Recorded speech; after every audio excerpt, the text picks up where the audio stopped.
Most of us know the situation. Some song comes up and we immediately start nodding along and have a smile on our face.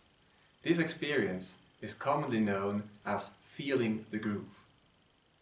The concept of groove was coined in relation to popular music in North America. However, the underlying experience, this visceral and nearly automatic bodily reaction to music, is not restricted to any musical style. People experience groove whenever they feel inspired to dance in response to music, regardless of repertoire or cultural background. The groove experience is universal in this respect.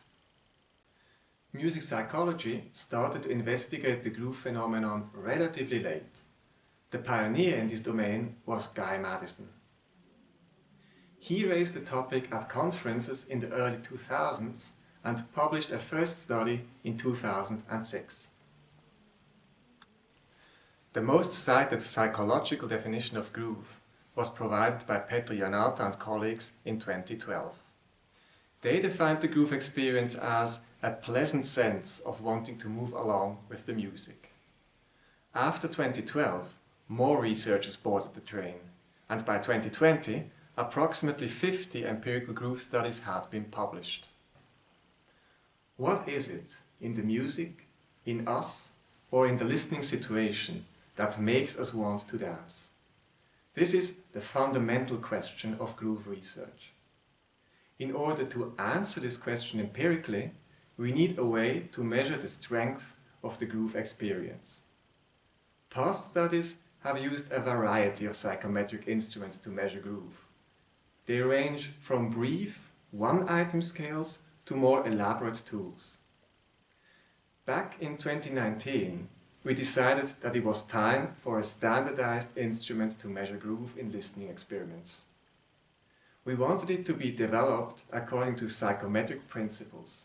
We wanted it to be short, reliable, valid, and applicable in many research situations.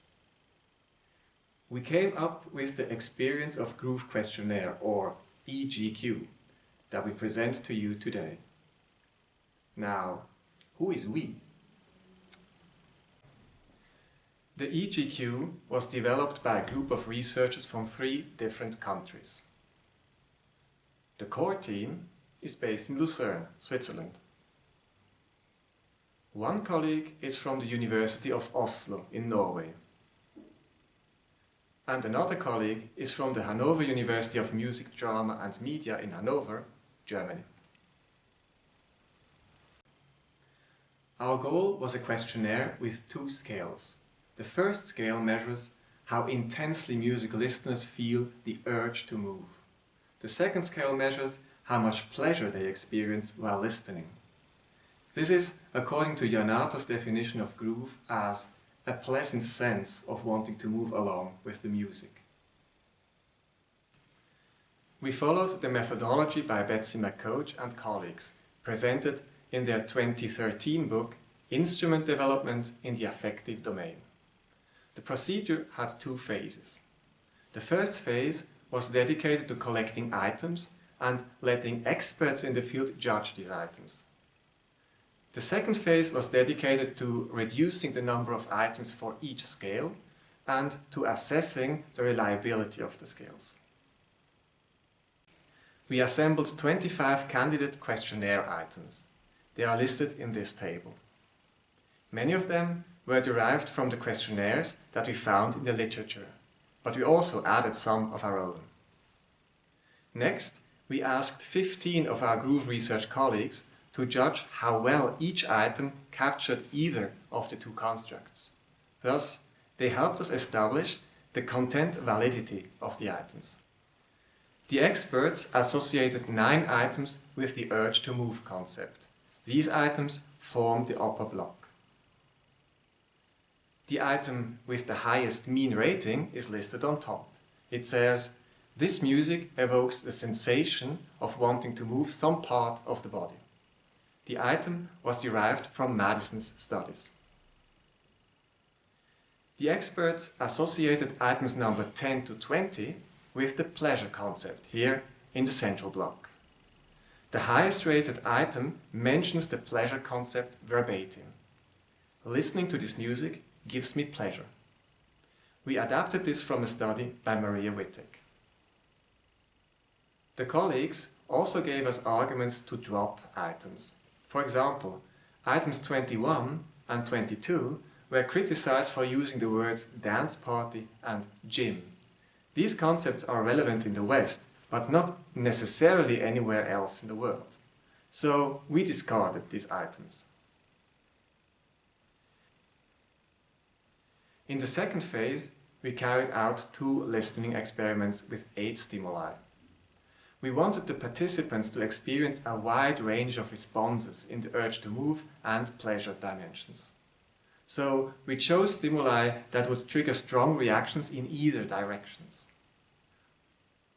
For example, we thought that Superstition by Stevie Wonder would trigger a strong urge to move and strong pleasure.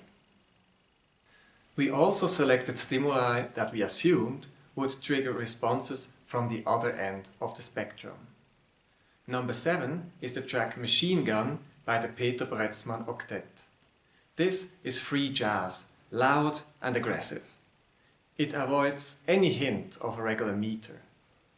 We thought that the general population would not want to dance to this music and would not feel much pleasure listening either. In the table you find 2 stimuli for any combination of extreme responses. 56 people participated in the first experiment. They listened to each stimulus for 30 seconds. And they responded by giving a rating how much they agreed with 22 statements. 20 of these statements were the items from phase 1. 2 items had been additionally proposed by the groove experts. Exploratory factor analysis showed how these items loaded on 2 correlated factors. In the upper block, you see the pattern matrix of items that were associated with the urge to move factor. The items are ordered by decreasing pattern matrix coefficients. So the items at the top of each block are those that are best aligned with the underlying factors. The lower block does the same for the pleasure factor. Next, we selected the items for the scales. We decided to go with 3 items per scale. We used 3 selection criteria. To be chosen, items needed to have high content validity ratings by the groove researchers. They also needed to have a high pattern matrix coefficient for the respective factor in the factor analysis. And we wanted the items to address different facets of the underlying concept. For the urge to move scale, we selected items 1, 2 and 4. And for the pleasure scale we chose 11, 13 and 15. We excluded item 12.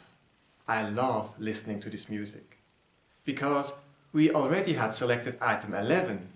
I like listening to this music, which addresses the same general sentiment. Instead, we chose items 13 and 15 since they take a different angle on the pleasure topic. We carried out a second listening experiment with the same 8 musical stimuli and 197 participants. They responded to the music using the 6 selected items.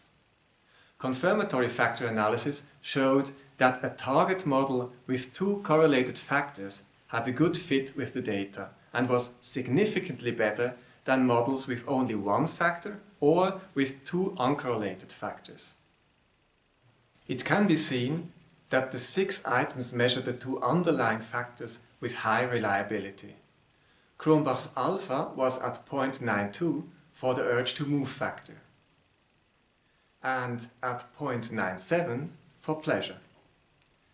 It can also be observed that the 2 factors were strongly and positively correlated with each other. Pearson's correlation coefficient was at 0.80.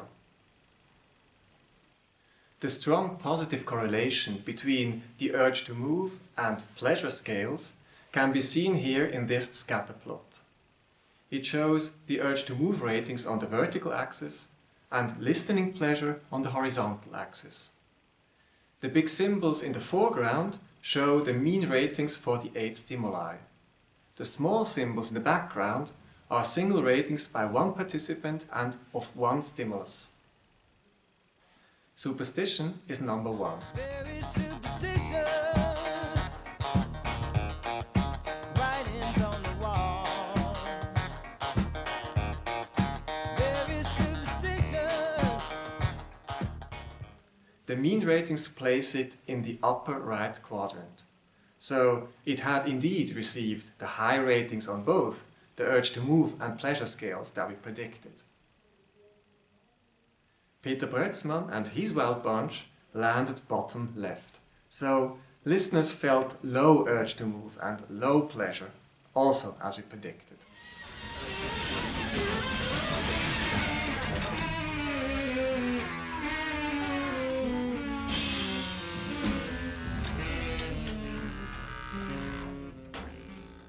Number 6 is a snippet from a slow symphonic movement by Gustav Mahler.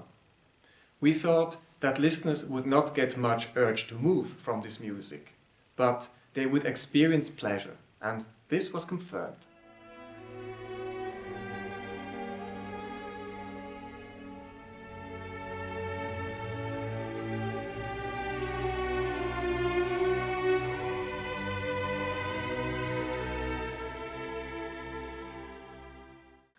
However, the 2 purple stimuli ended up in the center, not in the upper left quadrant as we expected.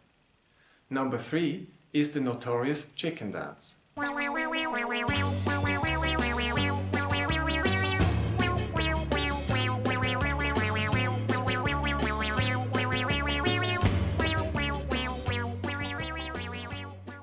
We thought, this music is meant for dancing, so it would end up in the upper urge to move range. We also thought that nobody really experiences much pleasure listening to the chicken dance, at least not without proper intoxication. We were quite wrong about that. Listeners enjoyed the chicken dance more than we expected.